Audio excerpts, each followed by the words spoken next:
ఇక్కడ బాపట్ల చూసుకుంటే టీడీపీ కానీ వైసీపీ కానీ పోటాపోటీగా ఉన్నాయి. ఈసారి ఎవరు వస్తారనుకున్నారు బాపట్లలో? అది ఎవరో చెప్పలేమండి. ప్రజల చేతుల్లో నాడి ఎట్లా ఉండదో ఎవరు చెప్పలేము. అది ఉద్దేశంలో ఏమనుకుంటున్నారు? మా ఉద్దేశంలో అంటే ప్రజల్లో టీడీపీని గెలిపించాలన్న ఆలోచన ఉంది జనంలో, ప్రతి ఒక్కరిలో.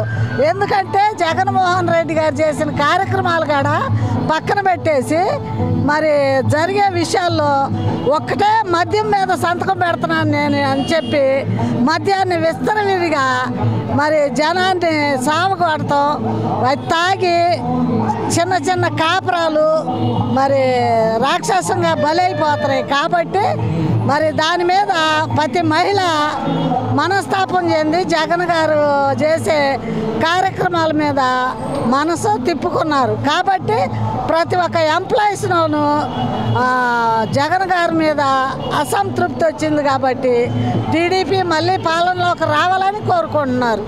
అది మరి ఇక్కడ చూసుకుంటే బాపట్లలో వేగేసిన నరేంద్ర వర్మ అని ఒక టీడీపీ నుంచి క్యాండిడేట్గా నిలబడ్డాడు. మరి ఆదరణ బాగుందంటారు అతనికి? పర్వాలేదండి. ఆయన ఫస్ట్ నుంచి ఒక ట్రస్ట్ నుంచి వాటర్ పంపేవాడు, ఊరు ఊరు గుళ్ళకు కానీ చర్చీలకు కానీ పేదవాళ్ళకి సహాయం చేస్తానే ఉన్నాడు. అది అంటే అది దృష్టిలో పెట్టుకుని ప్రజలు ఓటు వేసే అవకాశం ఉంటుంది. అదేం కాదు, మార్పు తేవాలనేది ప్రజల్లో ఉంది. నేను ఒక్కసారి గెలుస్తా, ఒక్కసారి నాకు కోటేయండి, ఒకసారి నన్ను చూడండి అని అన్న జగన్మోహన్ రెడ్డి గారు పిచ్చోడి చేతిలో రాయిలాగా పరిపాలన చేస్తున్నాడు.